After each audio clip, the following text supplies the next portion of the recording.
So we try to today me and Elijah Noah should have us meeting together, but we Noah recently ran into a deer, unfortunately. So but we thinking about he dramatically slowed down the car, but the deer still seems to run into the car, right? So it's inspired us to talk about the relativity of the speed, same thing. So anyway, with that, I want to expound a practical case about when you learn one thing, you can learn three things or more things at the same time. Okay, so interesting. So let's just first give you an example, not necessarily the real example. Your car slow down and run the deer, but you don't feel the car actually. The car actually moving faster than the deer, right, who is running into you. But you don't necessarily feel that because you dramatically slow down the car, right? So you feel you pull the car to a still, but actually the car is still moving ahead a little bit. So in my example would be like this: a person who is standing in the field laboring, is living in the field. For example, a train track is running through, and the train running very fast, right? So not complete the situation, but there is some guy riding a horse, like a baddie. No, this is a young boy. He tried to chase the train, So imagine he's riding very hard, so try to catch up the conversation with someone through the window of the train. So he will, this is suddenly, the train never stopped, but it's a horse running much slower, and there are speed difference, what have you. He barely catch up, right? So far away, the one he want to talk to will walk away, right? So and the farmer said, "Hey, I want to really talk to the boy. What he's up to, So he can harm himself, but he can't. Why? Because he's standing still. The boy is riding away with the horse, right? So either one, this boy who's riding the horse, he really can't engage a easy conversation with anyone. Actually, engage no conversation with anyone in this sense, right? So now that's relativity speed. To the boy, he found himself pretty slow compared to the passenger in the car, in the train. But to the farmer, said he is too fast, So I cannot catch up with him to talk to him, So yeah. Now, Noah, that's the case I presented. So with one case, relativity, how to project or reflect that in other principles. We talk about the time, stuff like that. Go ahead. Don't have to be so serious as a casual talk. No, what principles, like other principles, are you referring to particularly? We only talk the measurement here is only speed. Mm-hmm. You just mention time. Yeah. Right? So let's just give a Chinese Asian parable talking the time. Time to do with the lifespan of an animal. Sure, yeah. Certain animal can only live in certain seasons, right? Can't even live the whole year, right? They died out. Making sense here? Mm-hmm. So there are certain animals living about 10 to 8 years, then that dog, right? Dog years. So there's certain, we can actually use that. The dog year amount to human age, what year is it, right? Mm-hmm. So, yeah. And then human being will live less than 120 years according to the Bible. Now what about the human comparatively to the whole age of angels maybe, So this talking, Mm-hmm. Then but just there is a different perspective applied for each being than the former life to develop their life, right? To facilitate the seasons, So making sense here, So yeah, that's my point. So what other principle you can draw? What other application you can draw? The key is, in my first case, was about have a meaningful conversation to understand each other. The second one would be alive or not understand life itself through the allotment, the span of life, right? So making sense here? Yeah. What it means to fulfill life, what it means a life that accomplished. Each one accomplished their life purposes, right? So, but to a human being, he have a more advantage to study other life, to understand other life. Other life don't necessarily know. For example, the first insect in case, and live for a couple months, maybe, what have you. Do he understand the cycles of the year? I don't think he will ever encounter the understanding cycle of the year, I mean, because he never lived through it. It's a reality that is not involves him, right? There's no way for him to detect that. Making sense here, So yeah, go ahead. Sorry, stop. Well, whenever I think of this relationship between speed and time, it often reminds me of another really, I guess, a very deep but somewhat misunderstood subject with that of dimensions. There you go. Yeah. So some people have this strange relationship between... How Elijah catching up? Mm-hmm. What he's talking about, relativity, Mm-hmm. is a time. The second one is what? The first one is the speed. The second one is time. Now he's talking about what? The third one. Well,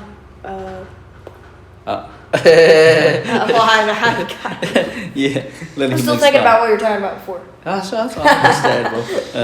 Just pay attention for people talk to you. Yeah. You have to learn, right? So Uh-huh. when you're young, well, don't care, right? So when you want to learn something interesting, people what they're talking about, you got to catch up with what they're talking about. It's a skill set. Yeah.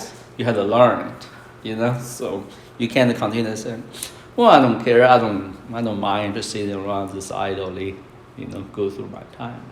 You will waste the opportunity for you to engage a deeper conversation with people. Mm-hmm. Yeah. So go ahead. Well, just a basic understanding of dimensions is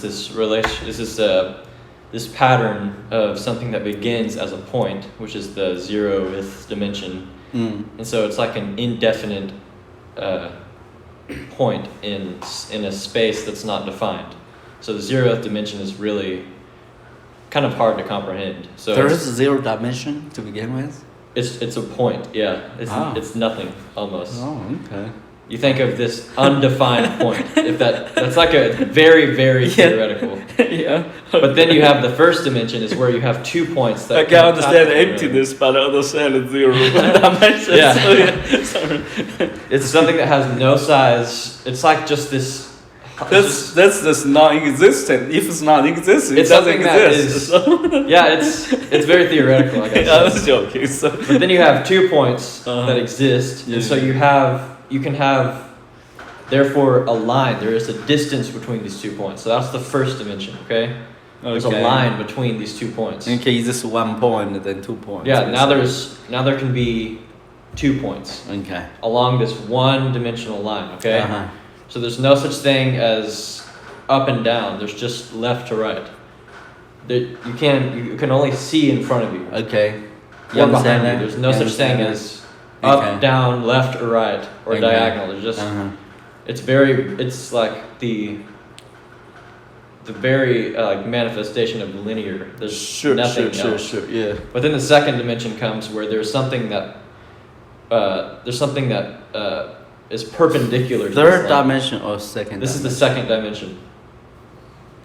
Oh, dimension is Yes. a plane. I'm sorry. Yes. Yeah, I see. Yeah. And so now you have this linear line that is where there's 2 linear lines now. Mm-hmm. So where previously you had made this switch from point to 2 points, now you've made this switch from line to 2 lines. Yeah. So now there's such thing as height and back and forth. Space. Yeah. The concept of space comes in. Uh-huh. So this is where you can imagine something like a little 2D video game, for example. Like you remember that little ping pong game where these 2 little sliding things you just see a ball bouncing on the screen. This is often something you'd see in a very, very, very simple design of a game. It's often referred to as 2D, 2-dimensional. Oh, it's hard to explain, but it's actually 3D, right? Well, and more Because in reality, it's 3D, but it's pictured on the. well, it's on a a- good. on This a is a good paper, example so- because in older games, it was two. You would call it 2D. Yeah. Yes. These days they Yeah. have unbelievable quality in their games where it looks very, very 3D. Yeah, 3D actually is 4 dimensions. So you explain to me dimension is if it's 1 dimension, what it is. 1 dimension is actually 2D How? because that's what you said. You know. How? I don't understand. 2D is actually the 2 dimension. Yeah, right. So yeah, that's interesting. I see. Yeah, so it's impossible. That's interesting. Yeah. Well, Um, see, a line is a straight line, right? Yeah. So you said that's 1 dimension already. That's 1 dimension. Yeah. It's a dimension, 1 dimension. 1 line is 1 dimension. What is that actually? How that can possible? Okay, then you span it out. It's 2 dimension. Okay, I got you. Yeah, and the 1 line there isn't just I see. I understand right when now. you'll see in geometry that when you Yeah, have yeah, 2 yeah. points, it's not Yeah. it doesn't end at each point. It's my It mistake. continues It's my infinitely, but mistake. It's It's alright. my mistake. Go ahead. Um, But when you talk about up downs, there's no up and downs. There is no up and That's my point. Yeah. It's left, right, up, what up and down. Back and forth. Yeah, back and That's it, forth. Yeah, yeah. exactly. There's no up and down. That's but what there is confusing up to and me. down when you come to 2-dimensional. No, it's 3 dimensions. No, only 2-dimensional because when you're in 2-dimensional, there's back, forth, up, down. Okay, let's see. Okay, On so the paper. Oh yeah, on the Wait, paper. See, I'll Let's show see. you. See, look. Oh, great! Elijah gonna show us. Yeah, I was just learning about this stuff, so I don't know if this is correct, but Uh huh. so 0 dimension, I don't know, a dot, but then Huh. first dimension would be a line, 2 dots, Uh huh. and then second dimension, you could draw a rectangle. Yes. But third dimension, see, look, you could draw here. It's gonna take a minute. Third dimension, Oh. it has more to it because you see, it's not just That's a good one. Yeah. it's a terrible drawing, but It's okay. It has more to it because you can like see the sides and stuff. It's not just like Okay. one thing. So like, I understand. Now, let me explain to you why I'm confused. Where is up and down? There is no there. So the up and down is the fact that you're able to move around on this paper. Okay, so your life is looking like see the thinness of this paper. Uh-huh. Don't try to get confused by the fact that this paper does indeed have a thickness because it does in our 3rd dimensional I understanding. understand. I'm just trying to tell you what confusing to me now. If you're talking about up and down, is always to me it's a 3D concept. Okay, You then see my point? Yeah. back, forth, left, and Back right. and forth, left if you want right it that way, might yeah. be So because this- it's on the one plane, right? So Yeah, you have all these little people that live, these Yeah. little shape people that live on this Uh-huh. 2-dimensional plane. Okay. They- Continue exposition then. Okay, so from then if they were to see, for example, in their 2-dimensional world, if they were able to see if a 3rd dimensional figure were to come into their world, this 3rd dimensional figure pierces through their world like this, okay? A dot. No. Yeah. So say- instance. So Yeah. say a circle figure, Yeah.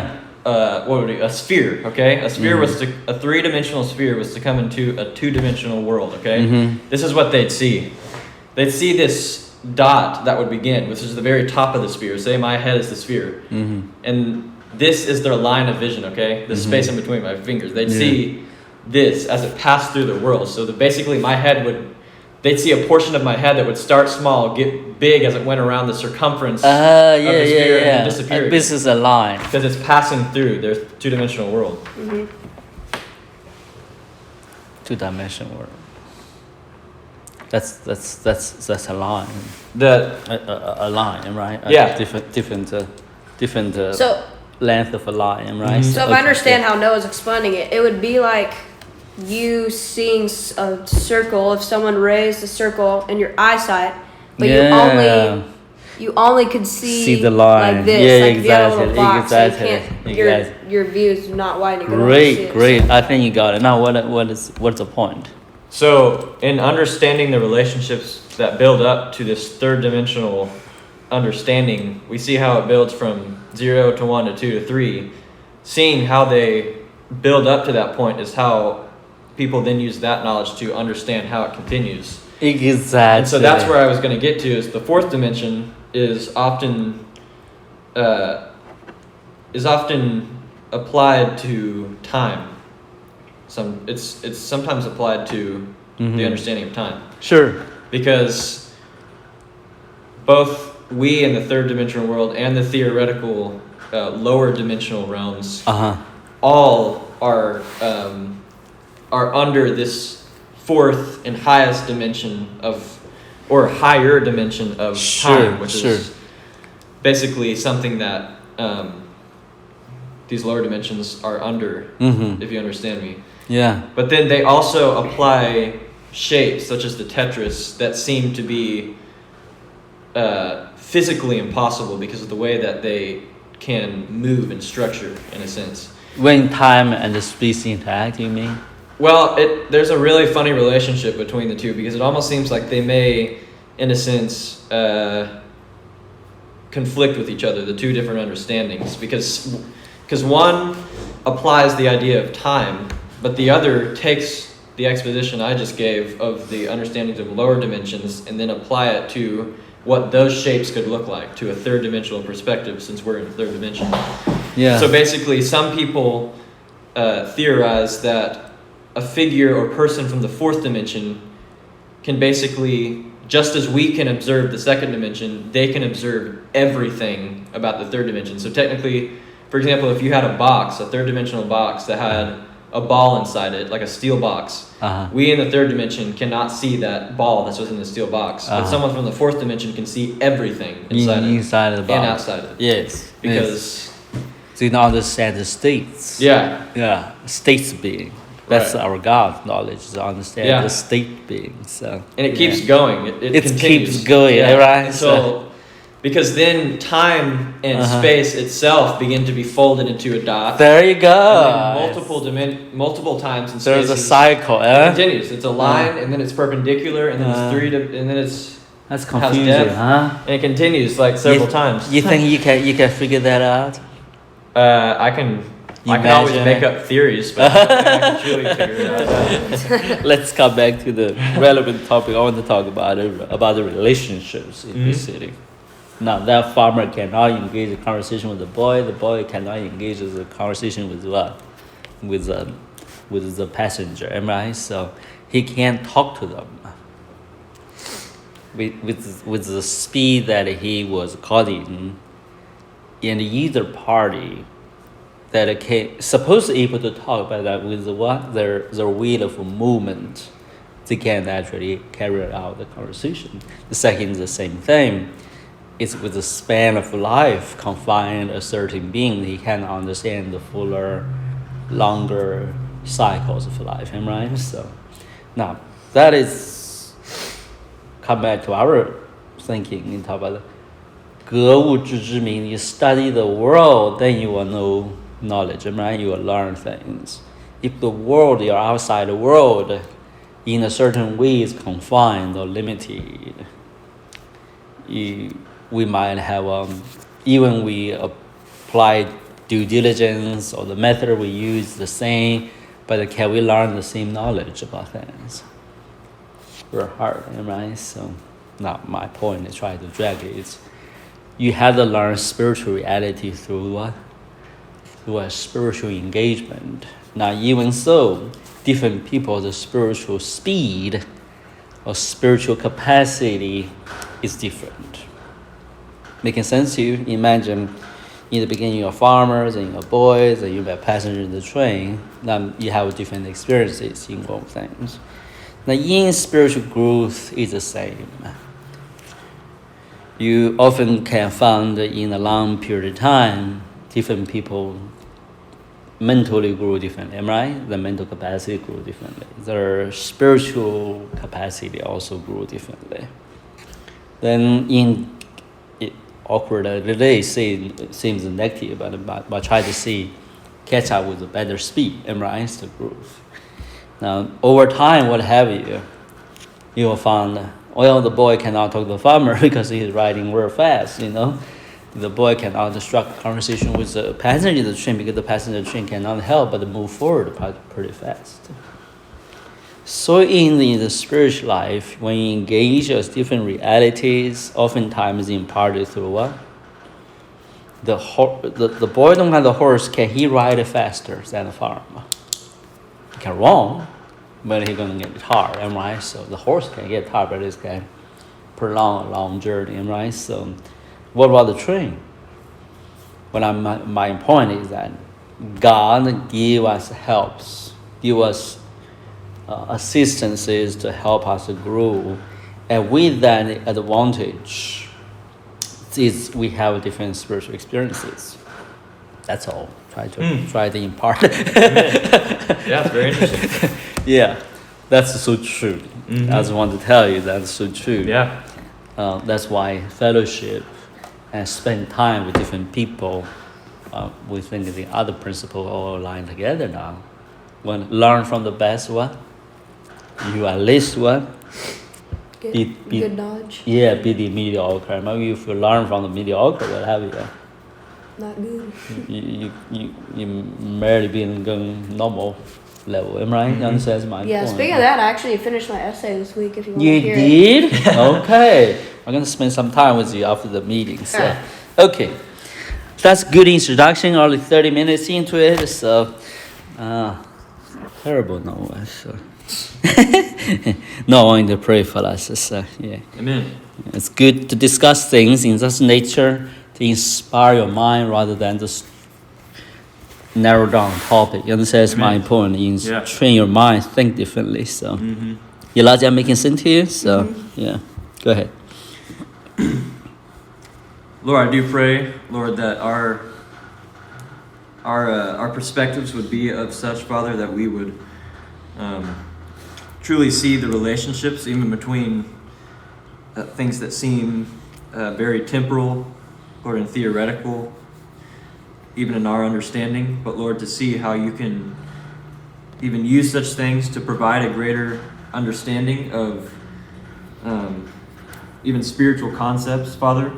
So I pray that in this way we would not be narrow-minded and simple-minded, Lord, but would remain open, Lord, in our heart and our minds to all that which your Spirit chooses and seeks to share to us, Lord, and reveal to us, Lord, through knowledge, wisdom, and understanding. Lord, I ask in this way that we would truly expand our minds and our hearts to the greater things, Lord, of your kingdom, Lord, and of your Spirit, Lord, never seeking to stay, Lord, in a lowly place, Lord, in understanding, but still to nonetheless remain humble before you and your Spirit. I pray this in Jesus' name. Amen. Well, you guys are good students. Amen.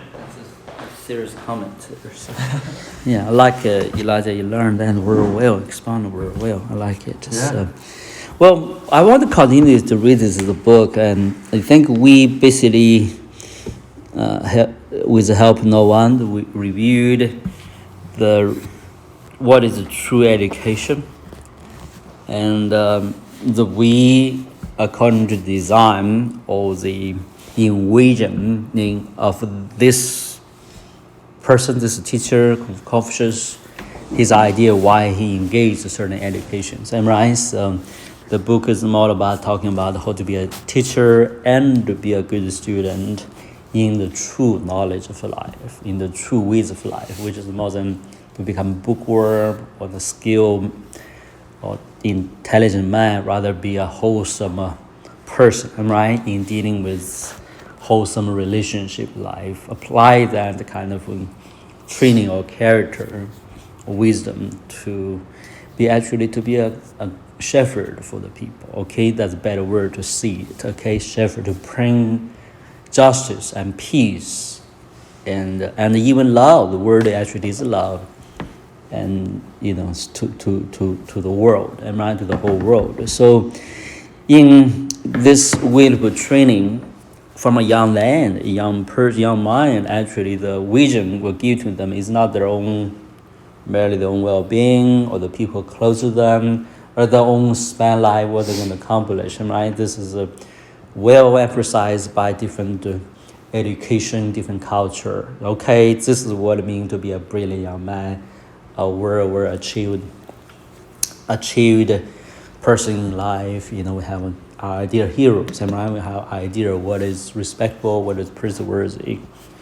It's even in American, what is the American dream? So we're a biased way to promote it, right? So what democracy? What's really is about? Democracy is how everybody has their opinions, consolidate. Maybe, okay, let's just see. All the people agree, all people cheer on. We're no strife, everybody feel happy about the decision. Is that going to accomplish anything for the whole people? It's the right thing to do. I'm making sense to you, so making sense to you? So just think about the German whole nation. I mean, yes, a dictatorship, but the whole nation inaugurate, cherish, applaud on this leader, right? Try to wipe away the Jews, to open war with others because they feel oppressed, mistreated by other nations, right? That's the main reason. Is that a good way to actually agree to unite together?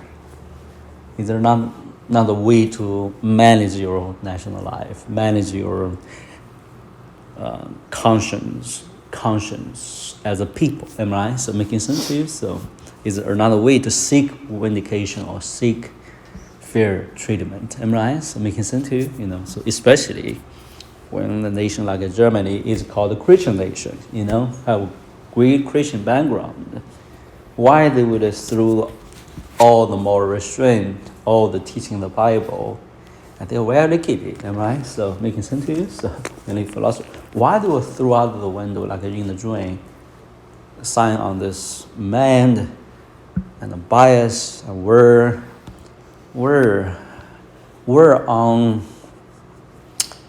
irrational almost, am I right? Irrational, will of addressing the grievances. Why the people around the so-called also educated, civilized people, they don't understand this nation when oppressed, mistreated in such a way, they have huge repercussions, am I right? So now all this as the leadership of those days, the thinkers, evidently not necessarily inspired by what?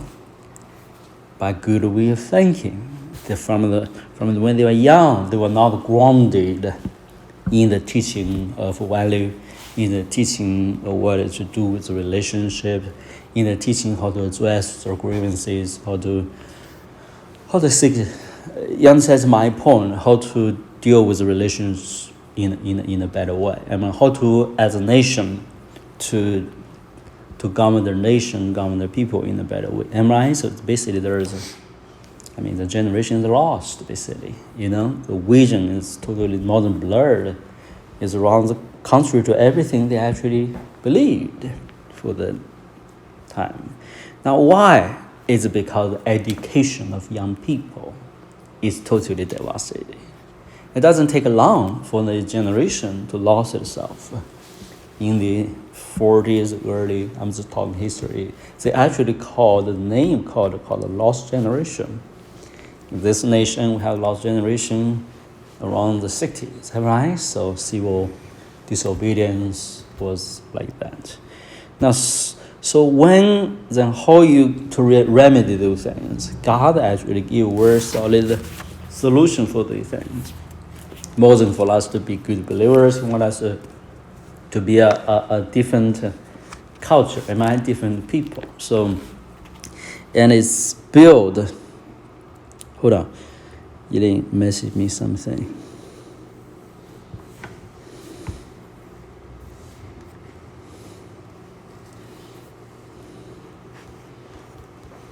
That's good.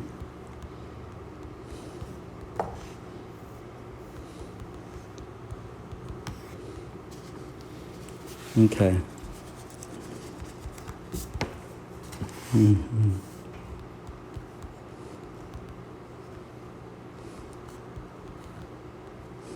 Okay. where we're talking about education from growing up, what you can receive, as may seem so uninspiring it is, actually is very relevant. And for you, it's relevant more than as a student, but also as the future teacher, right? So you can have young people come to you, seek counsel, how your children may grow up before you, what kind of young people, what kind of vision of life you want to cast into their lives, right? So you have good friends, you want to have impact over their life. Not try to convert them per se, but they're lost, they're bruising, they're struggling, don't have a foundation, don't have a direction in their life. And they traumatized, wounded, all kinds of things, right? So in the end of the day, feelings, emotions simmer down, they have to group themselves, heal themselves, said, okay, what do I do next? That's what the Lord in the Bible is speaking about, to cast away the demonic things, basically clean the house is not good enough, am I right? You got to bring the house the necessary furnishings. Furnishing this way is understanding wisdom, am I right? A new vision or culture for life, making sense to you? And those things has great to do with relationships. You see, a man can be so achieving. You know Tesla, the inventor? Mm-hmm. Okay. Tesla is a man with great talents. I mean, we're brilliant. I mean, everybody admire him. But he was a failure of understanding relationships. He was never able to handle his life. I'm not saying that he's a failure of life. I'm not saying that at all. But I'm talking about Tesla seems to be one everybody said he has contributed to our society so much, help us humankind so much. Am I right? Nobody would say that he would not. But what do human being really need? In the end of the day, what do you need? Do you need a telephone? Do you need really electricity? I mean, those things can make you convenient, help your life, but is that it make you happy? That's my point. That is a modern myth. We think we get everything at once, get everything we need, can assist us. If we have all this stuff, we must be happy. So human history and human experiences again can tell us that's a stupid to think like that. You understand my point? So it's not that. So where then true happiness is? Now, that has to do with you have to study what a human being really is and what your essence of life is. And most of the time, those visions, ideas has great to do with relationships. It's first source of relationships. You're happy because you love somebody. You're happy because you're loved by somebody. You're happy because somebody cares about you. You're happy because you deeply, profoundly care somebody and somebody appreciates you. Is that not God? That's exactly what God is, am I right? So you're happy because somebody understands your intent, understands your ways. You're happy because your ways, your understanding is beneficial to others. Making sense here? If that is the case, so we know that even the worst criminals, the most cruel people, they will be very tender to the children, right? So, I mean, there are bad children, bad parents. That's my point, So, but most likely, is everybody is tender and we're caring, willing to die for the young, right? So we can send to it. So now, why is that? Because there is something innately in him he feel can sacrifice it all. Sacrifice it all. That's my point. So to do what? Just because the child is care about you or deeply care about the child. And we all praise that, am I right? So nobody says that's a bad thing. My point is there is something built in humankind it can't be explained, simply explained and reasoned out, said That's a fallacy of a philosopher. Said, okay, let me reason with you why you need to love others, or how others are supposed to love you. Our emotion tackle with that, am I? So try to explain. Oh, this is why I love my child. There is something so beyond your emotion, beyond your feelings, beyond your thoughts life, already built in you, and has great power in it. If you follow those instincts, divine instincts, godly instinct, not beastly instinct, those noble, good instincts, and nurture it as a culture, and let it build up to be a society, am I? A good community, what have you. Everybody's happy. Nobody will say to think and acting selfishly or foolishly or just emotionally with the senses based on feelings, whatever feelings, which is modern society is all about. Then everybody tempers themselves, am I? Not discipline them, not pervert yourself, not distort yourself, not oppress yourself, but temper yourself. Just like the beautiful team members on the basketball, they want to play a beautiful game, not necessarily about winning. Let the competition run around. Let's just appreciate the beauty of this game. Let's just appreciate the music, not try to learn an audience or build a brand, to wow the world. Just purely appreciate, express music. If you do those things, naturally everything come together, right? So, but is that why we do music? Why we do sports these days? Those are things were enjoyable, pure things. Nobody will say that's a bad thing to have in life, right? Entertainment aside, commercial value aside, everybody says that's a good thing for the young people, for the society have. Now it's all distorted.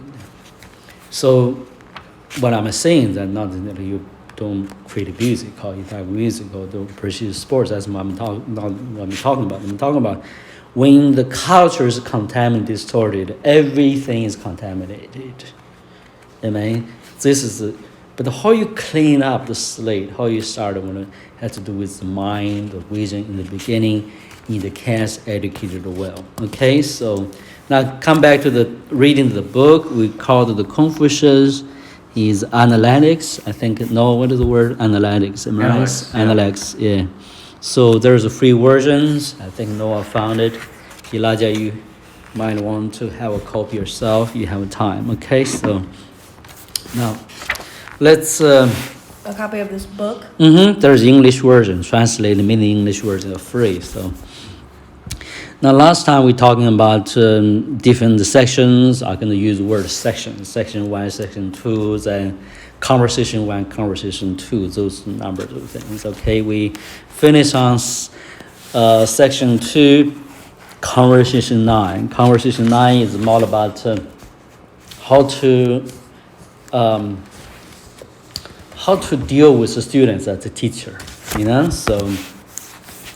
Now, in this particular instance, Confucius, the teacher said, that's the last section we talked about, but it's related to the next one, so I want to review a little bit. He translates 子曰, Chinese, okay? This is Chinese. 子曰, 吾欲回言终日不为入语，推而省其师，亦足以发，诲也不语。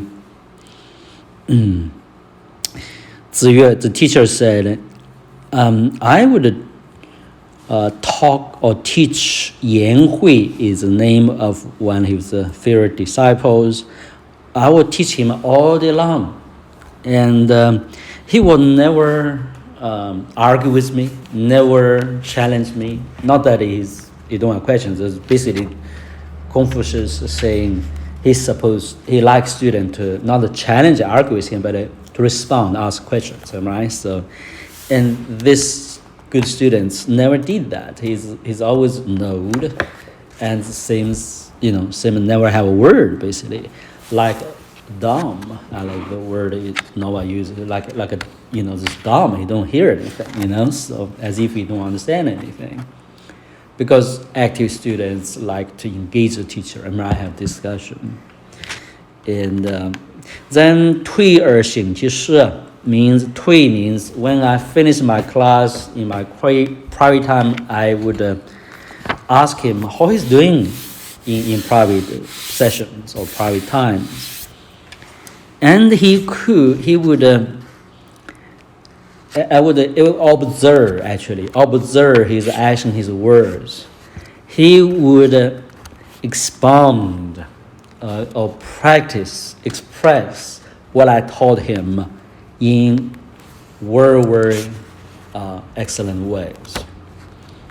Therefore, I know. After that, I know this Yan Hui, this disciple, is not dumb at all. He's a very understanding student, right? So what is implied here is more than this interaction with one disciple, but rather to see how Confucius is acting as a teacher.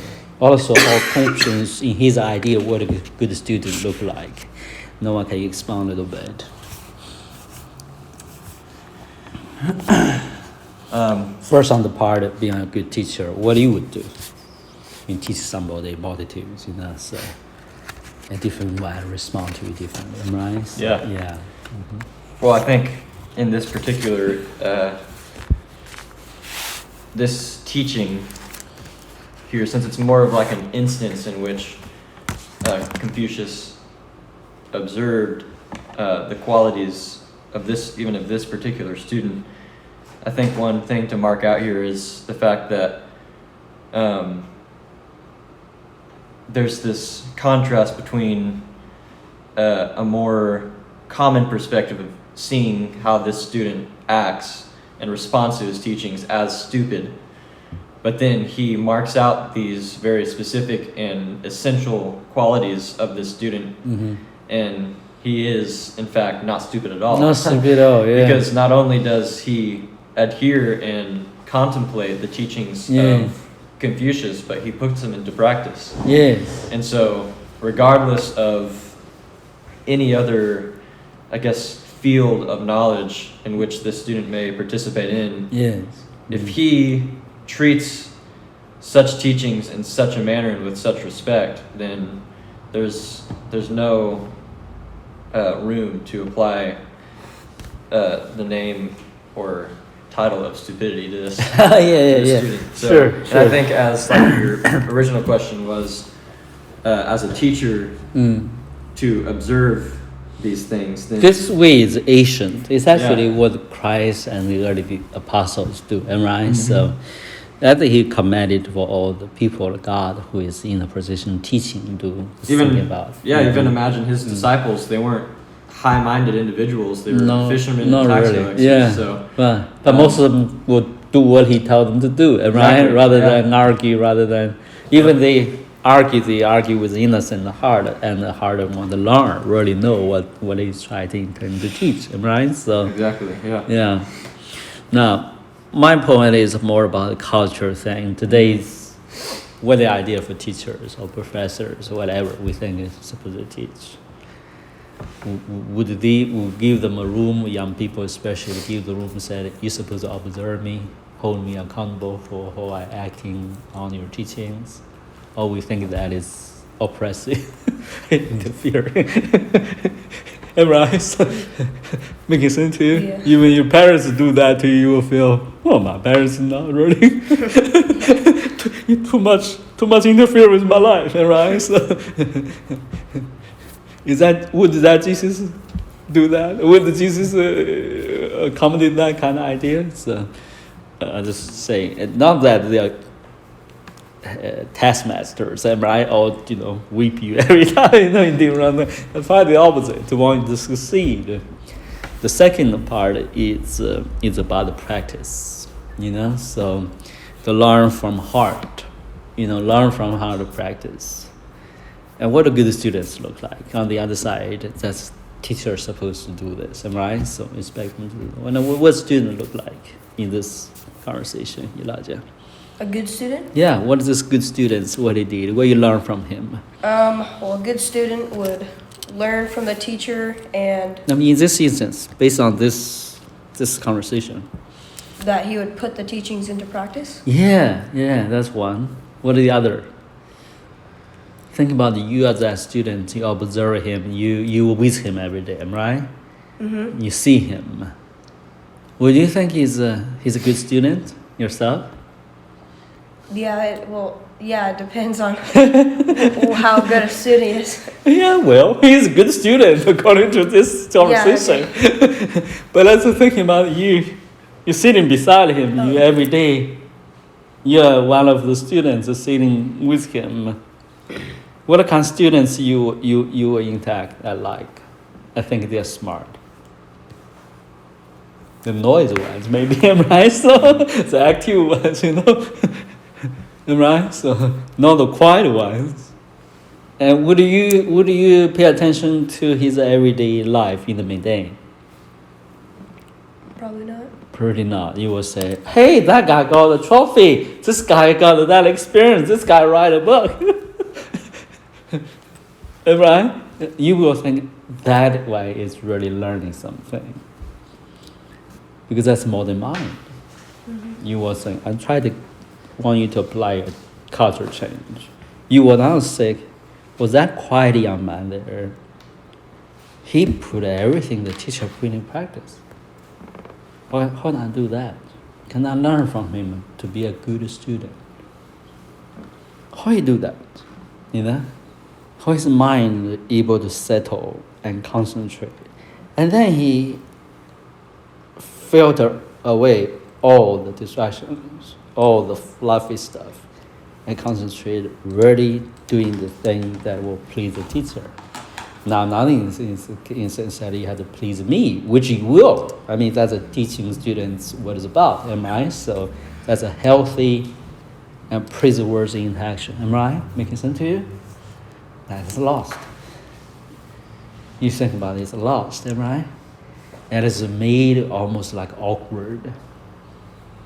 There's no way you're a young, wonderful young son, young student in every way.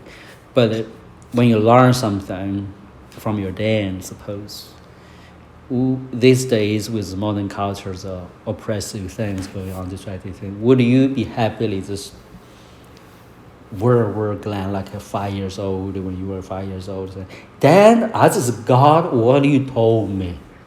Let me tell you how I got it. Would you do that? Easily? There's a lot of filter. I pride. I don't know this. I should do this. So, that's my point. So making sense to you. And when you done something wrong, you not tell your dad you done something wrong, right? So struggle. You'll improve. I'm not saying you hide anything from him, but the culture lost. I'm talking the culture conditioned you. You said, well, if I do that with my dad, with this freedom to do this, which is everybody is supposed to enjoy, there's nothing for you as a young man, a young son, to tell your struggle, share your achievements, share your joy with your dad, and thinking their dad would be we're appreciative about that. He's a wise father, so he would we're thankful for that happening, am I right? Because that's make him feel worth to be a good father, am I right? So, but why those things considered wrong to young, excellent people like today? In every way you try to be a good student of God's culture, to be a good son, to be a good student. Why? Culture influence. Because the culture, the peer, everybody's saying, when you're a certain age, you're supposed to carry yourself in a certain way. You can't do that like a 5 years old. 5 years old have a lot of bad things to get rid of, but this one thing is should never get rid of your whole life, right? So, making sense here? And to tell people teaching, you appreciate the teaching, you get the teaching, you struggle, you tell them you're struggling, and let them help you. That's what you want to learn from them. And you will see everything change, as I share with you in my life.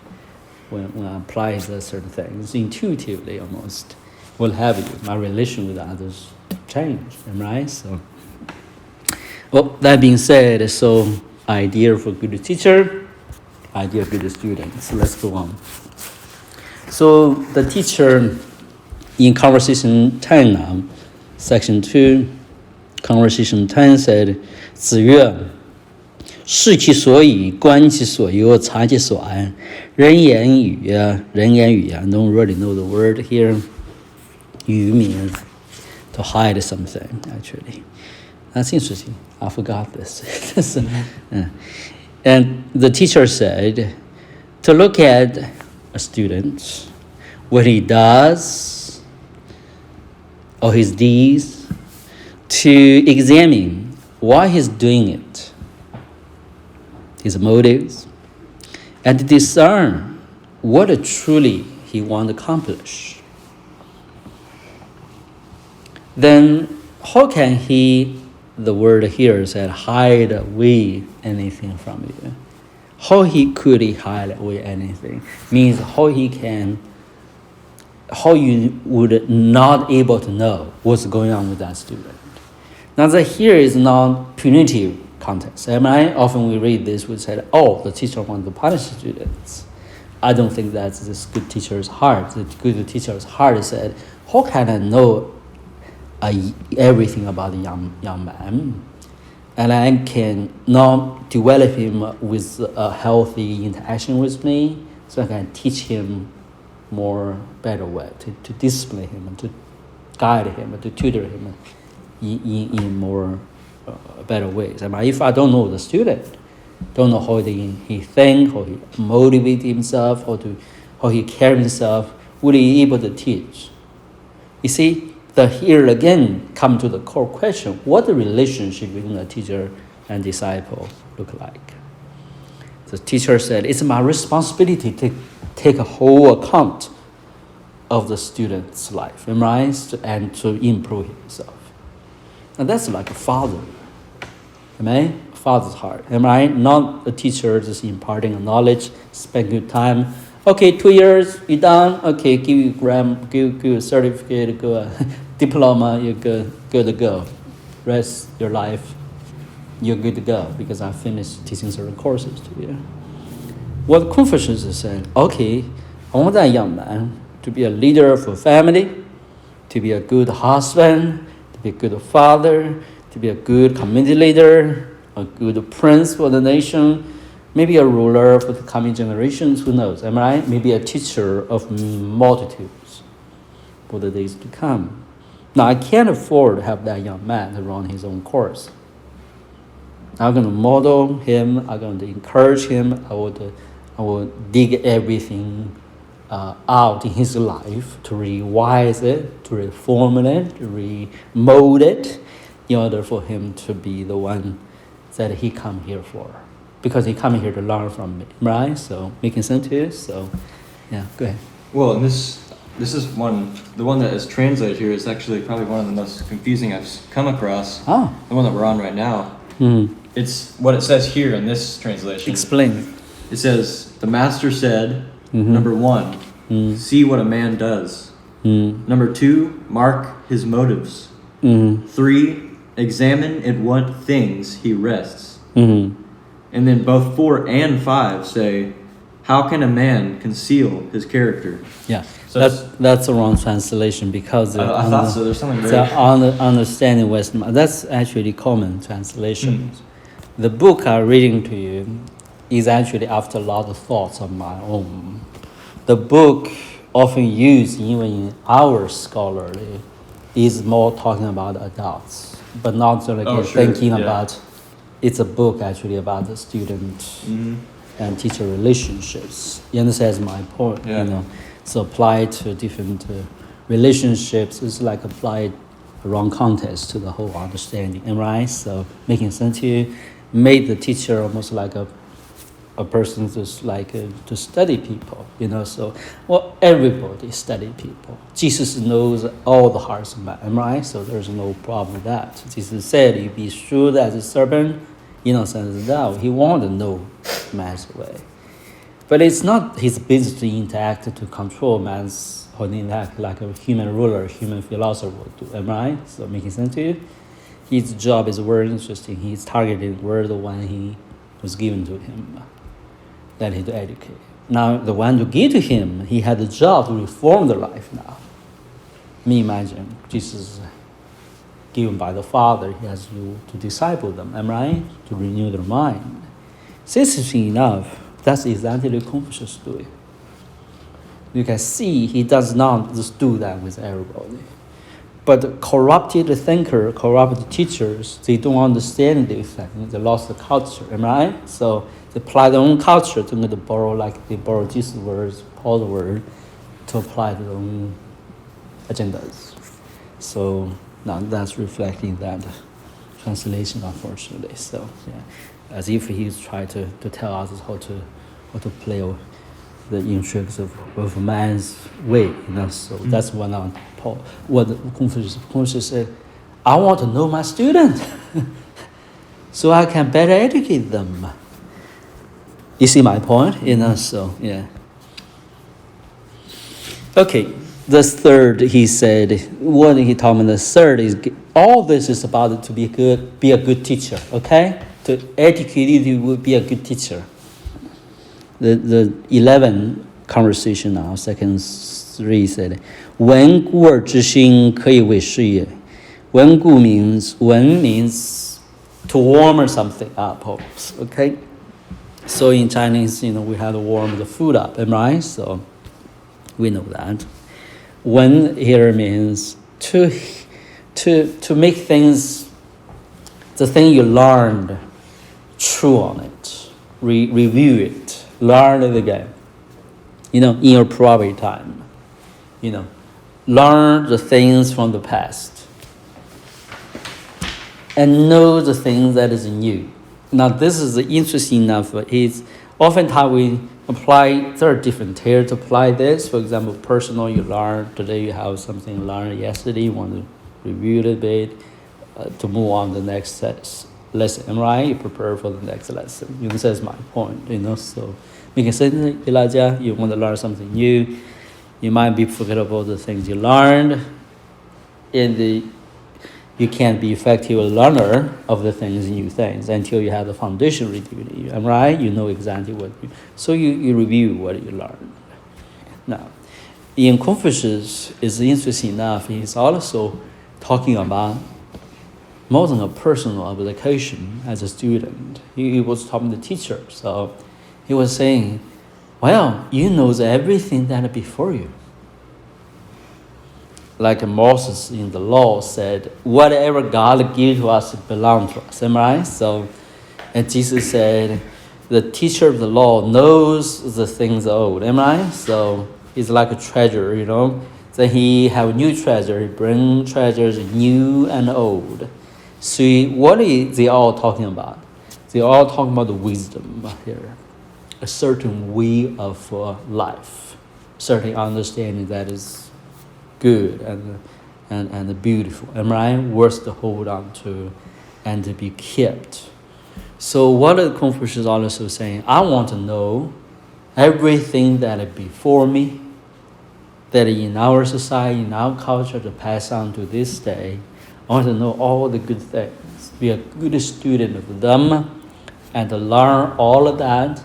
Then I want to know things more, new things that come. Like Jesus, I bring the treasure old new. Interesting enough, right? So then this way of doing things, assume you the recipient and the keeper, like a steward of wisdom. This mindset, this assuming of this responsibility, be a keeper and educator of wisdom. This is making you a teacher. Like Jesus said. Let's turn to the scriptures. So, Matthew 13. It's amazing when you read the book as I read it, to see how things just come together in a sense. Now, I'm not put this is book in an unnecessary place, but I'm telling you a lot of things worth to chew on. Am I right? So, making sense to you? So, because I believe from ancient times, there are two major praiseworthy cultures had influenced humankind. the West and the East. Okay? So in the East, this is the book. And in the West, this is the book, Bible, the book. Then you found, interesting enough, they actually, many ways in dealing with human relationships, human societies, almost have the same vision, same understanding. It's amazing. Okay, Japanese culture, Korean culture, or peripheral culture, most actually is offshoot of Chinese culture, if you understand the point. So now, and they give high respect for the thing. Teacher should not everybody respect. That translator, that translated a British land. British land, I think he was a British gentleman, maybe married somebody in the colonial time, in the colonial area. But he was brought to London, fully educated in London.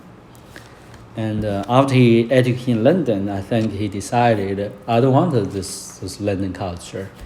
It lacked the things I need. So he went back to China. That's before our revolution. So he began to study all the books. He later on become one of the major professors. He was the first to be a counselor for the governor in China. Has played a major role in introducing Chinese thought to the West. So also he made a role to interpret the Chinese culture in the way it deserves. Now he balanced all things up, and eventually said, because the days of West is body imagining different things, loss is a way of loss. He said the hope actually is in this kind of things. Why he's saying that? Not to praise West Chinese culture per se. It's corrupted, in the day we have it. It's because it's things, there's teachings, and he was not familiar with this teaching either. Making sense to you? So yeah. So now that being said, let's turn to Matthew 13 chapter. So in 52, I'm going to write down 52. Noah, can you read it for us? He said to them, "Therefore every teacher of the law who has been instructed about the kingdom of heaven..." That's very interesting qualifier, right? The law teach you what? Of the kingdom of heaven. Have we think about that? The law is most of the law, am I right? So, may I ask you, the Western, you might not be quite familiar with, you know enough to understand. Is this the way how we understand most of the law? Is this the Western Christianity has been treating the law like this, as if you're teaching your kingdom of heaven, you can learn kingdom of heaven from the law? That's not how we think about it. Why? Because we idolize the scriptures like a philosopher book. Jesus is just a sage, just try to teach you good mystical things. He is this miracle worker, all kind of things. We never understand. He's a culture establisher. In his idea, on earth that is in heaven, it's about the people who has been taught the culture. When we lost that, this book literally like hidden. It's like a wheel over your mind. You can really never understand what it's saying. For example, nobody has the same thing to make any sense. Every teacher of the law will be instructed about the kingdom of God. And aren't the law supposed to lock the kingdom of God, the will of the kingdom of God from us? Jesus Christ to free us from the law, liberate us from the law. He fulfilled the law. What has to do with us? The law is done. We are over with that. We have the freedom of the Lord. We have the Spirit. But we never understand, well, the law is to teach you what it means to be a set-apart people. You don't even know that. And the Holy Spirit is supposed to teach you, inspire you to understand the Spirit of the Lord, to become that people. Anyway, just like the translation translate the other conversation totally misapplied. Why? the culture application is not there. You can't see. It's like a wheel. So anything you use it like a colored or obscured in the certain glasses, you know, some can make you look very clear. You know, so I'm short-sighted, so when I wear a good clear glasses, I can see everything clear. But there are distorted glasses, you know, glasses. I'm sorry. You wear it, when you wear it, what happened? Everything distorted before. It's not the real reflection of things anymore. Making sense to you? Now, see the human mind. I just want something last time I want to tell you. They have built many such things, more than filters, okay, such distracted ways to understand God through the scriptures, understand wisdom through the ages. It's like they can't help, you know, so making sense to you? So in learning things, you guys might run this down, want to expound it a bit. In learning things, especially things like this nature, you're going to have to study the rest of your day, your life, to carry it back and forth, like the Bible, right? You're not just going to read it, okay, one time, no, I know everything. I went through that book, no problem anymore. No, that's a huge problem. Are you a good teacher? If you are a good teacher, why you would mistreat that book? Unless you don't want to be a good teacher. Because that's like a manual for the good teacher. I mean, says my point, what it means to be a good teacher.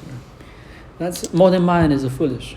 Would go to every school, try to learn all the PhDs of being a teacher, knows all the things education seems through the ages. You can't teach your own child. You can teach the children that the young man is give to you through the classes. But you think you're a good educator, you know all the philosophy. You have been in the government office, you know, so you're in charge of the department of education, whatever, blah, blah, blah, blah. Ask you, do you know what it means to be a good teacher? Yeah, here's the list. This is what I mean to be a good teacher. Let me ask you, do you know how to teach? Yeah, I know how to teach. No.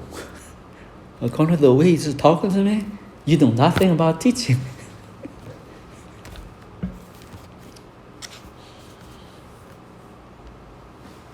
That's true education is all about. What would they think? Are you kidding me? What Jesus is here just telling the people. Tell the people, the scholar of the law, the teacher of the law, they don't know what they're teaching. You know, so they don't know the kingdom of God. And right, they stand in the way, not able to enter. Now, what if someone is able to enter, know the law? So he said, therefore, every teacher of the law have been instructed about the kingdom of God is like the owner of a house, bring out the store from his storehouse, new treasures, old and new. Okay, so anyway, so this interpretation of section 2, conversation 11 would be, one who knows the things that pass on to him, he always know about it. And able to know the thing that is new, this one entrusts with the wisdom across the ages, basically. Am I right? So useful for his generation. Is one can be a good teacher. So to be a teacher in this life, to be a teaching of mankind, not just a knowledge, a skill, a teaching a society, teaching a culture, teaching the kingdom of God, is not an easy thing, right? It's a solemn entrustment. Okay, that being said, let's move on. 12, one conversation said, 君子不器. Qi means a container on the vessel. Okay, so 君子不器. 君子 means a learned man, an educated man. Let's see a godly man with wisdom and character. Okay, so qi means he's in one shape, in one usage. one purpose only. What it means is that, if you're, this is thinking about the word instrument in Greek, okay, the word instrument means weapon, use vessel, use one word in Greek, in the Bible, talking about instrument righteousness, so talking about you are a vessel for glory, talking about you are instrument for, can worship God, stuff like that, right? So thinking about it, it's something useful, basically. Now, if you only condition one kind of one usage, what are going to have you? In the Bible word, we often think, I want to be an honorable vessel. We think that's it, right? So, now, well, that's true, but that is word confining as well, in a sense, right? So just think about the vision you had there a couple of days ago about the goblet, have wines. Well, that's all we have, What about the lampstand? What about torch? What about lighthouse? You can be all those things, right? So, in a sense, now then they have different uses, different applications. A wine to receive, to contain something, right? A lamp is to give a light to something, right? A torch is supposed to lead the fire lead the way for you when you do exploration or walk in the dark, right? So making sense to you? Or lead something, set something on fire, right? So have different usages. What about a lighthouse? You guide the people through darkness, right? On the ocean. Talking, so seek shelter in the storm, lighthouse, something of that nature. Making sense to you? So now what Confucius really means is that, you're not confined. Your life is not limited. You're not supposed to, I'm just one state of being, one form, or one vision. I'm not talking vision divided from God's fulfillment, okay? But in life, I'm just going to be a programmer. Elijah, a few days ago, I'm sorry, negative term, I said, that's going to be a fireman. I told you that limitation, right? You just think about it, a young lad, 30 years old, still want to be a fireman. You may be the best fireman in the world, but what about to be a good husband?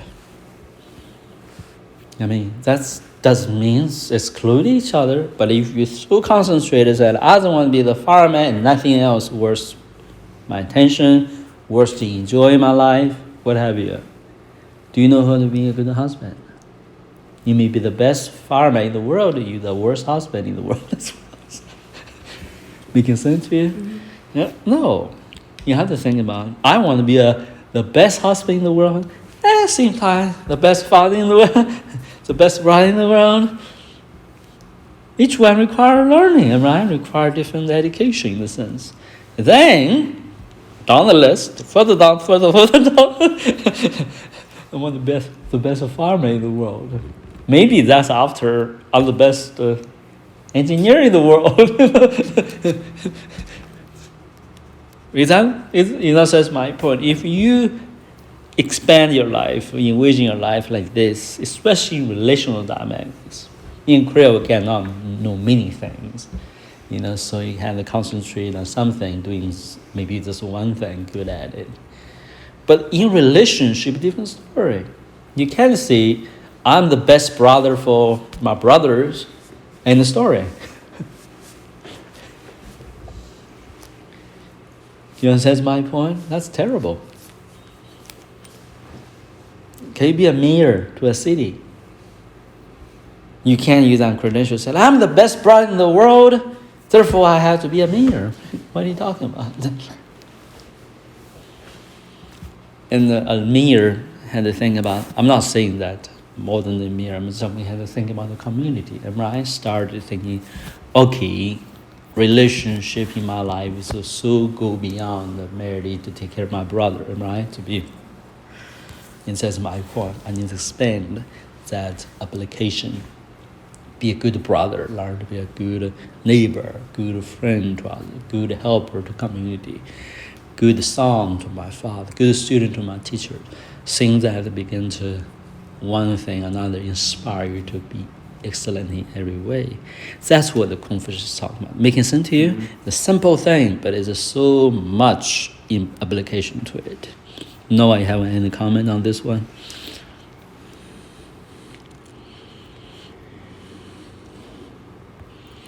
I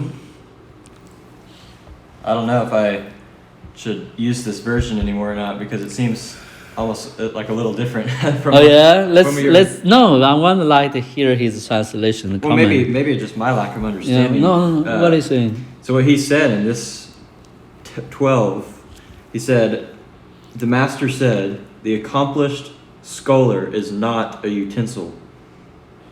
That's what it was. Yeah, that's again accomplished scholar. That's very bad translation. Yeah. Okay, it has literally that's in English mind. That's very bad translation. Let me tell you. Sorry.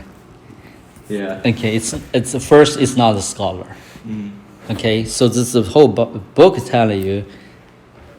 You know, you don't have to be a learned man to be a good godly man. Am I right? The whole book tells you. Am I right? So learn is not about to be a scholar. Well, it's interesting because when I read that, what I interpreted as in this translation was that, in his words, the accomplished scholar is someone who is not manipulated by others. Is what I. That's right. That's right. Maybe he has different connotation. Yeah, Define exactly, that. That's yeah. good. So yeah, but it's very confusing, right? Sure, For more than exactly, mind. So yeah.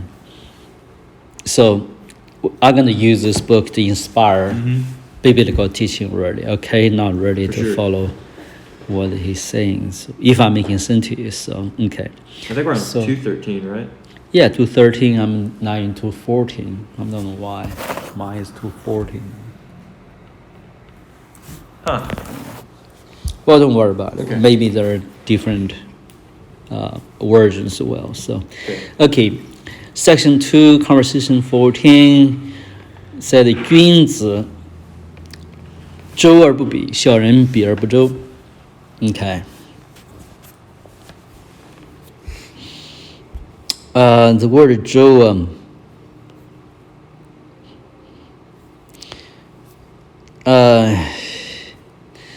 Zhou is actually a way whole a land laid out. In the past, you know, you go to a farmland, you will see the segment different land for different purposes. And right, they will chart the course or the walk there and work in the land. You know, have a path designed. You know, then they will set a boundary line between different ones, so different people knows that's my land, that's your land, and right. So B, this idea of to have an orderly arrangement of this land, to properly use a farmland, for example, is a picture can describe to govern a nation.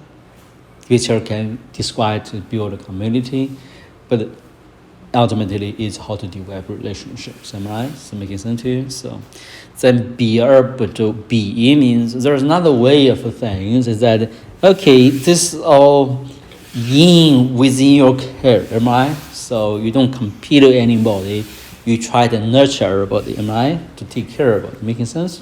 Give it a proper place. Making sense to you? This place were supposed to flourish.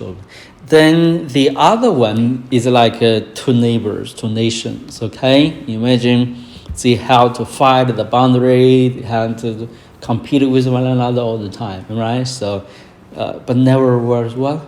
Never was together, never was united together with unity. It's always you and me, okay? So, that's my point. We may fight together for another, we may have some peace together, but we're never going to become together. Independent. Everybody independent. Everybody's self-serving in a sense in the day. So what they try to do is, okay, we come together, but it's really serve myself. Rather than we come together, let's become one people, one unity. Am I right? So making sense to you? So there are different ways to develop relationship in this.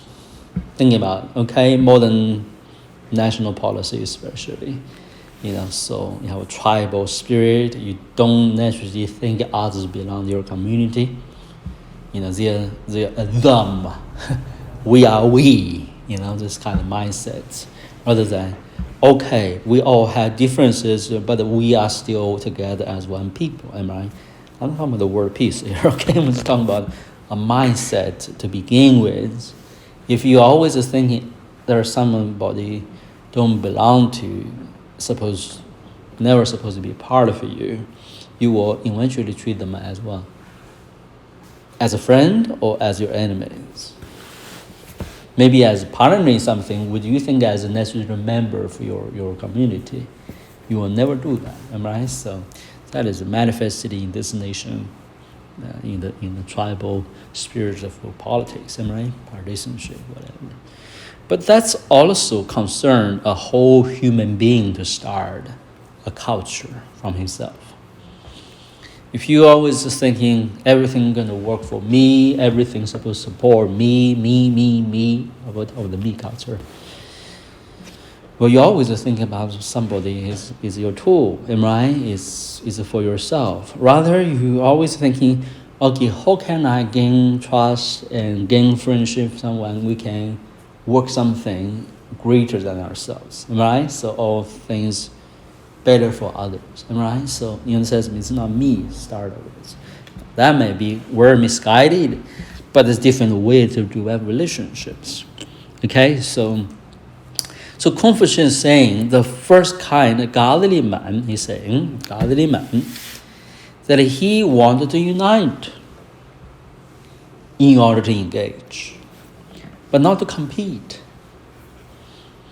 Okay, so and then combine together. His work or purpose for uniting others is to try to become a one unity, one family in a sense.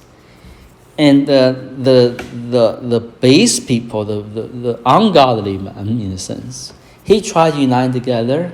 He tried to have a political gain or self gain, so making sense here?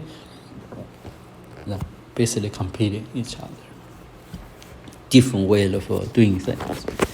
So that's it. So that's that one. It's hard to explain. Okay, so but the key is one is different way for develop relationships. One is using love, family love, agape love, if you could, to become a one people, right? So you don't exclude others. The other is always, okay, we come together because of benefit to me. Eventually, we're not going to compete. Everyone don't mess with me, right? Me. So everyone is so independent. That's actually the essence of democracy. Democracy is a me culture, a self-serving culture, right? So making sense here? And democracy really serves the public good? Obviously not. So everybody, democracy, we all have trouble. We don't get united together. Let's have agreement so that everybody have our own vision of life taken care of. Right? So making sense here? So now. Can you just real quick? Do Yeah. you mind looking back at 13 real quick? Oh, 13? Mm-hmm. Oh, I'm sorry. Yeah, there's a I 13. I'm figured sorry, I'm missing something. Yeah. It's all right. 13. So, 子贡问君子，子曰：先行其言而后从之. I don't know other translation this, but this translation can be different, but I think the translation here is good. So listen, Zigong is another disciple. He asked Confucius, about certain things, evidently, asking counsel for certain things. And the reply Confucius indicate what he asked. He said, now the question, I suppose, okay, I'm imagining, should I announce it, what I intend to do, then doing it? Or should I do it and then tell people what I'm doing? That sounds very simple, right? Actually, we're profoundly different. So that's very profound different for culture building. So, and Confucius said, now, I'm not sure exactly the mentor he was talking about. Let's see this guy, this disciple. It was not just any casual young man, okay? He was well established. He one of the richest merchants in his time. He's also become a world capable diplomat to different nations. Okay, he has stopped war. He has the ear for many kings. You understand my point? So he is a man familiar with national different intrigues like today's world stage, different nations. He was in between nations. Okay, so he's a world capable young man. So where we were, I'm talking about this. What kind of background the students is? His name is Gun. So we're interesting young person. One of the most excellent students he has. So I think on this occasion we're asking certain policy things. Should I make announcement, then do it, or should I do it, implement, do it, then tell people about it? So I don't know exactly the case. So I don't think it's a particular relating to how to be to at the general principle how you do things. Okay, so I think it's a particular matter, but Confucius answered him have a general application things. He saying 先行其言而后从之 means when you first able to accomplish something, doing something, then the reputation or the conversation or the discussion on something will follow. Is that making sense to you? Yeah. So what I think he intended to describe is that do first, then reputation follows. In Chinese, we have the same saying, same statement, but it's different way of describe it. It's called 桃李不言，下自成蹊。桃李 means the fruits of peaches or apples, apricot actually. Okay, so they have beautiful flowers, but here not talking about the flowers evidently. We're talking about that they will have beautiful fruits. Everybody hungry or like the fruits, what they're going to do is they're going to find it and they're going to eat it every year, am I right? Every season is going to pick it up. So what have you? That the road, the path leading to these trees, because many people are going to walk back forth to it, what have you? You're going to form a trail to it, am I right? So said, okay, even they don't tell everybody what to do, can you make a way for me? People will automatically drawn to them, and there is a rule for it. Interesting enough, that's how God's wisdom works. The answer is my point. It's when you have the wisdom. Now in this one, seems about teaching and deeds. Basically, get the fruits out, am I right? So get the real thing out, and work. It's manifest. Everybody heard about it. Was that they will find it out. They try to learn why. What is going on? Can I be part of it? Am I right? So making sense to you. So yeah. Now I don't know your translation. Let's hear it. Yeah. I think it's very simple, very similar. Okay. Just very simply put, it says the student's name. Zigung. Yeah. Mm-hmm.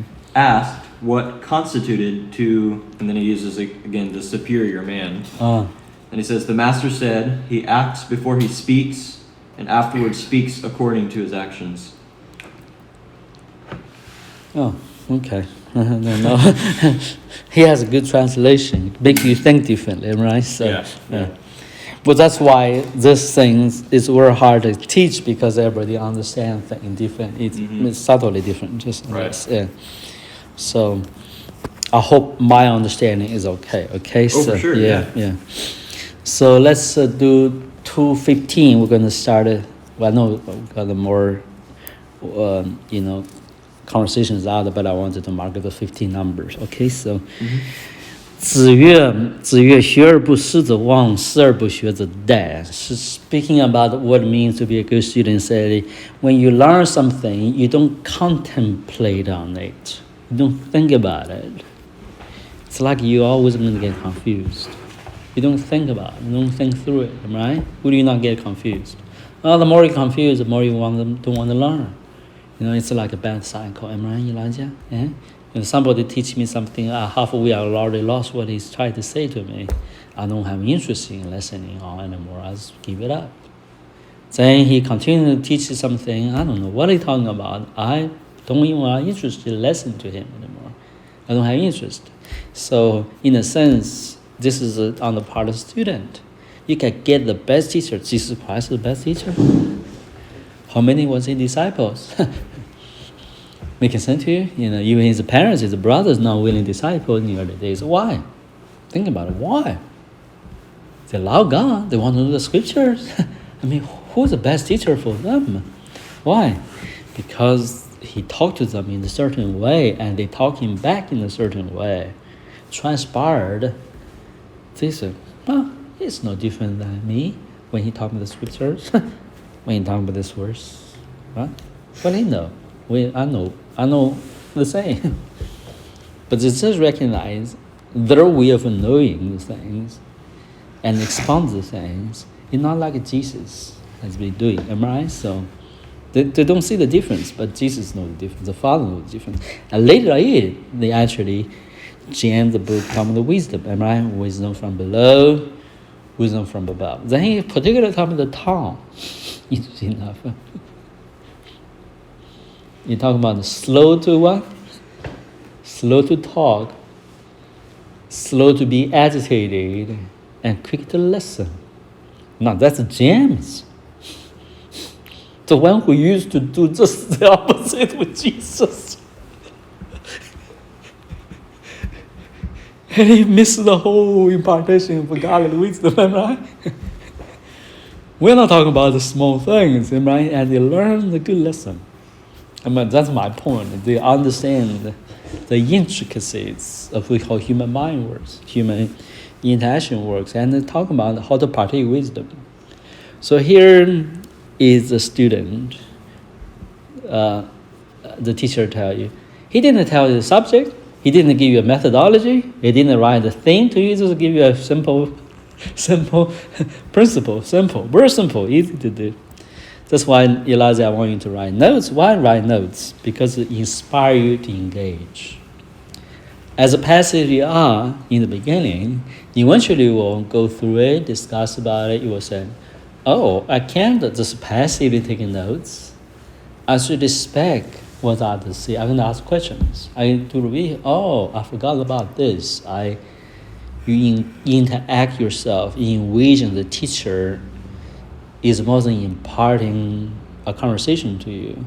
Envision the teacher is a partner of a study, a topic, a learn topic. Then that's my point.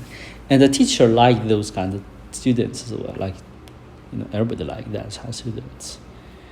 So then what have you? You're going to be a teacher and a student on the teacher's part. And on the student part, he's going to be a student as well as a teacher. Let me tell you, there's no good students not aspire to teach. Do you understand my point? I want to actually to encourage you to do the shortcut quickly when you're on age. Okay, I learned something. I want to tell you something. I want to discuss with you. I want to share with somebody. If there's no person around you, you can share or discuss. Will be the silent partner your own self. Write an essay about it. Thinking about it. Or somebody, maybe somebody, not imaginary friend, but maybe next time I need to teach something, I'll respond in this way. How about, the teacher might missing something. The teacher might, I forgot the teacher what he said. So now you become a partner with your teacher.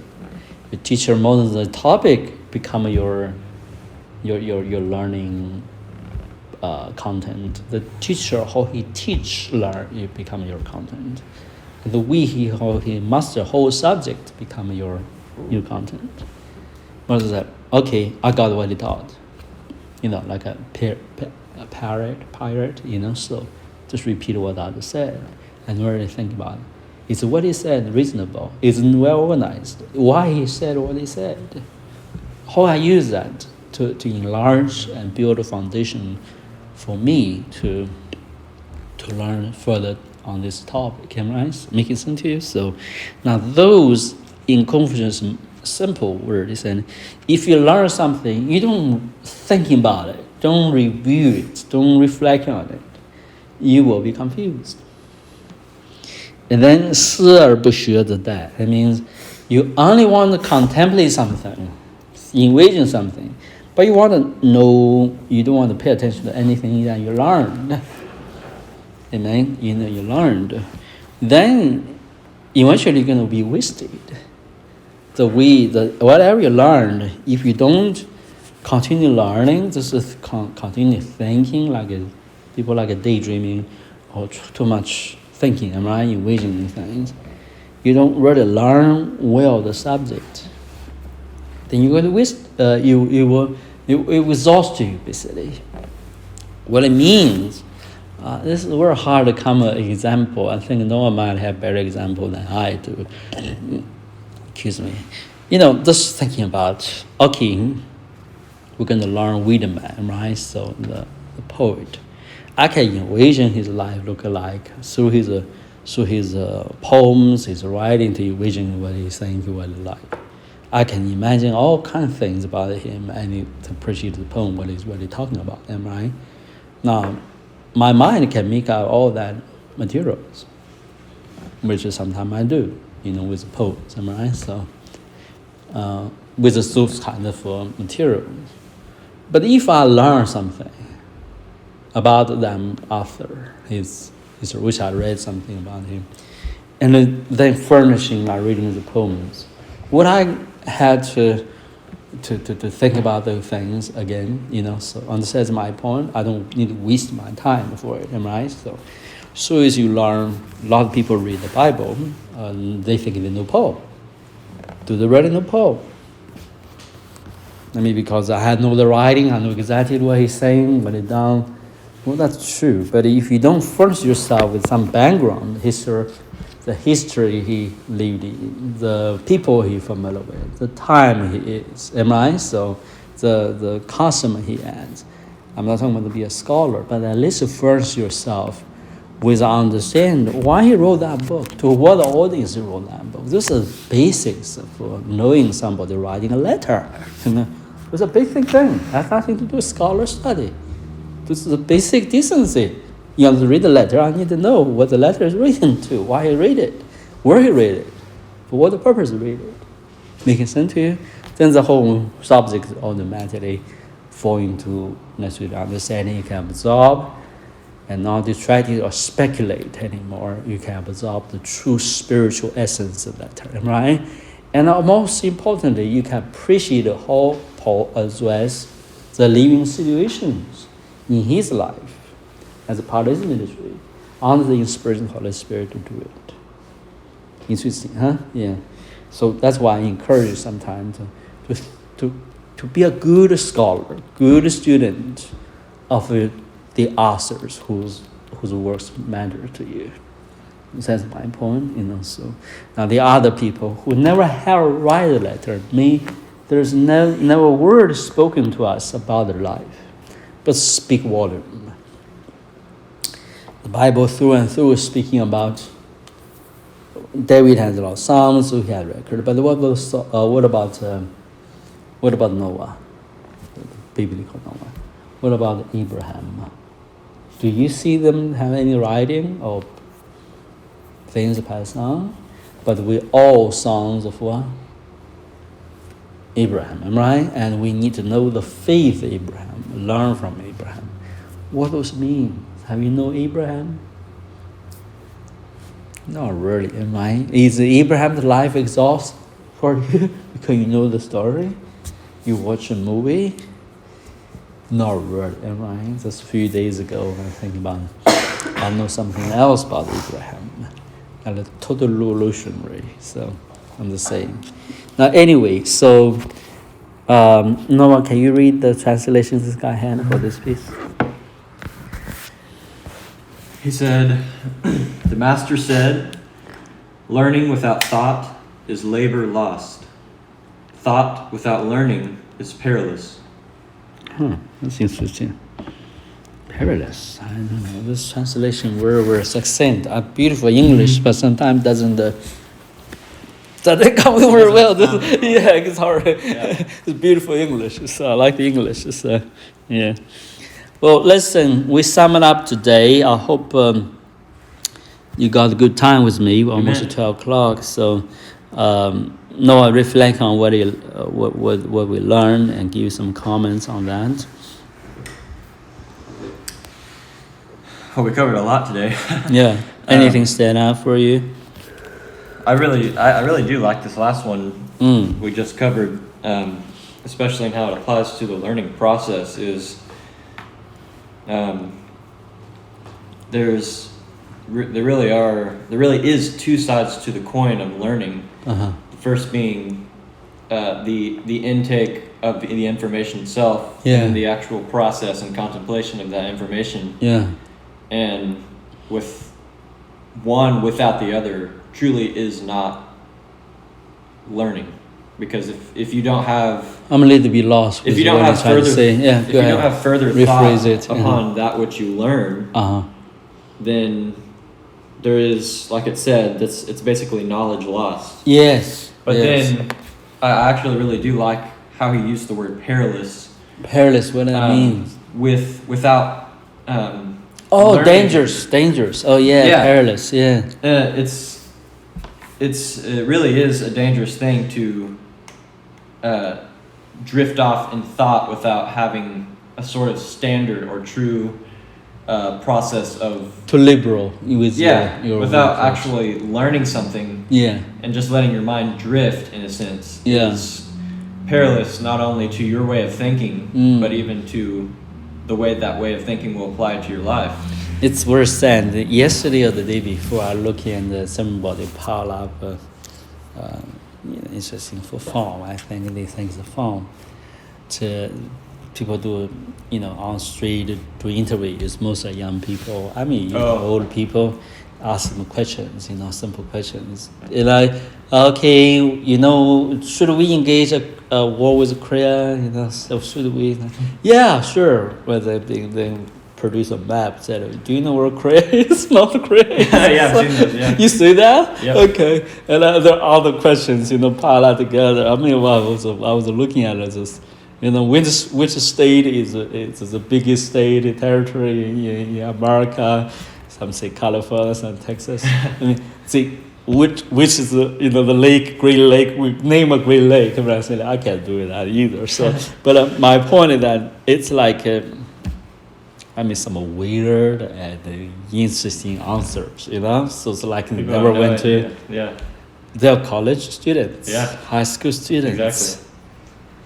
I mean, it's like never educated, and they're all laughing, and. Yeah. Laugh off, as if it's a fun, right? So, I mean, the interviewers think it's fun as well to shame them, I guess. So, but nobody more. Yeah. Nobody thinks this is terribly something terribly wrong. I mean, they never use those kind of things and say, okay, we have bad education system, and students not living good, young people not really well educated. So what? It's not something to make fun of. I mean, I'm sorry, I'm going to tell it up this seriously too. Do you understand my point? There's a whole nation. I remember they ask the civil questions in broadcasting. Do you know the three branches? How many branches the government has? Democratic Party, Republican Party. How many branches we have in this government? I don't know. Haven't learned much about social studies or government. Social studies, but at least know the basics. You're 14 years old. You don't know your government, all organized. That's terrible. I know. That's terrible. I mean, what are you guys doing? You live on the nation. You don't know how the nation is going? Don't try to be political. I'm not a political person either. You don't know a little bit of history where you come from? I'm teasing you, okay? I'm not really teasing, but I'm disappointed. Listen, you need to know something. But yeah, just mostly not just like inside. Like I know how it works, not like completely nothing, but just like. No, that's not a good answer to me. That's like a protesting or something. What is the word? So justify yourself. The thing is, real attitude that, okay, next time I meet you, I'm gonna know something about it. That's the attitudes I wanted to impart to you guys. Is that too hard for you to understand, Elijah? Or should it be the necessary attitude of the discussions? You know what you know. You don't know? Don't say you know. Just say, I don't know. I'm so sorry. I need to learn something. And that's a good start to be a good student, to be serious with what you learned. And learn with a better purpose. There are a lot of things can be fun, but some fundamentals of life, okay? Some fundamentals, some basics of life. You can't just say, leave it in the drain. Say, okay, it doesn't matter because it doesn't matter to me. So let me ask you, with that kind of thinking and training, would I have you to be some way to govern me? Would I trust your opinions in anything about this nation's politics? Would I care about why you voted or not voted? Do I care about whether you voted? You voted doesn't count. It's a foolish head after a foolish vote. Is that democracy? You don't even know this nation what it's about. And you don't know whether why you vote. Don't vote. Says I disqualify myself from the vote because the right to give to me and just drain the drain. That sounds serious, but you know how many people in human history have sacrificed, tried to gain the right to vote? That was seat or the government. You know that. And you understand the system you have. And I don't try to praise the American government and talk about it's a word different to preach this thing in the world today. In the world today.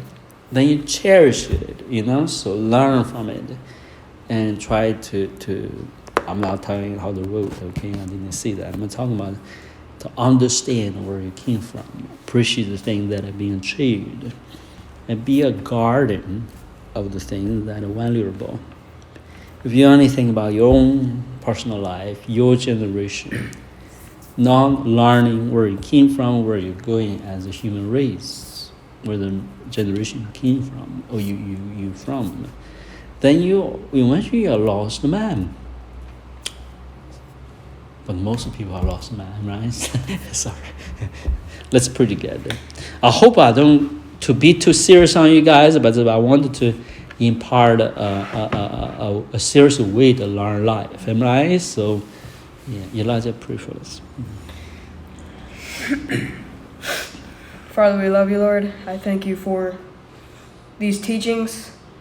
Lord, I pray that we would truly learn more about you, Lord, but more also about our people, Lord. Lord, I pray that you would teach us your ways, Lord, and that, Lord, we would be good students, Lord, to our teachers that we have, Lord, but most especially to you, Lord, that we would be your students and that you would teach us your ways, and that we would have them play out in our lives, Lord. But, Lord, I pray that you would do this in all our lives, Lord. Lord, I pray for my siblings, Lord, my family, my friends, Lord. So, Lord, I pray that you would bless the rest of this day, Lord, in Jesus' name. Amen. In Jesus' name. Okay, bless the Lord. Let's wrap it up. Bless the Lord. Elijah, I hope you don't